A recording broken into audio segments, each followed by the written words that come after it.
څنګه له نورو سره ښې اړیکې ولرو. یوه له هغو موضوعاتو څخه چې په ژوند کې ډیره زیاته مهمه ده له نورو سره د ښو اړیکو لرلو مهارت دی. په دې ویډیو کې غواړو چې ځینې هغه لارې چارې در وښیو چې که یې مراعات کړو نو 100% مطمئن یم چې له نورو سره به مو اړیکې ښې سي.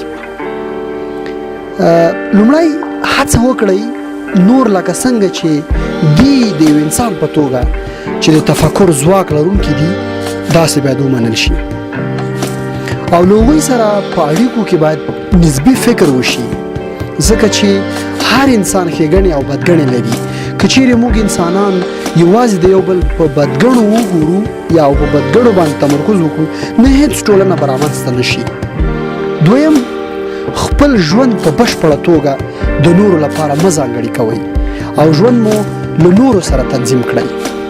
دریم دا چې هیڅ انسان د نورو د ذهن د لوستلو وړتیا نه لري نو له دې امله په هیڅ وجه ذهن لوستنه مه کوئ او د نورو له چلند څخه په خپلو شخصي انګیرنو باندې باور مه کوئ.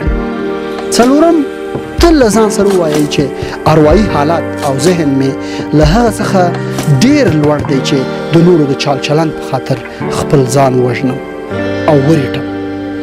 پنځم بدو ته په بدو سره ځواب مه ورکوئ ځکه چې د بد کوونکي فرد په څیر تاسو هم کیږئ. شپږم تیریدنه او بخښنه د پوهې او ستروالي ښکارندویي کوي نو له دې امله نور وبښئ او ورسره ښېګڼه وکړئ. اووم خپل مثبت ټکي او د نورو ښېګڼې هم ووینئ هغو ته پام وکړئ. اتم خپل ښه او بد احساسات په مناسب وخت کې او په ډیر درنښت سره نورو ته ووایئ او له هغوی څخه د نظر غوښتنه وکړئ. نهم هڅه وکړئ چې د نه ویلو جرأت تمرین کړئ او له خپلې ستاینې څخه تیر شئ خو پام چې خپل ښه مو یوازې په خپل ځان متمرکز کړئ او پر خپله فکر پرې وکړئ او پرې وپایېږئ.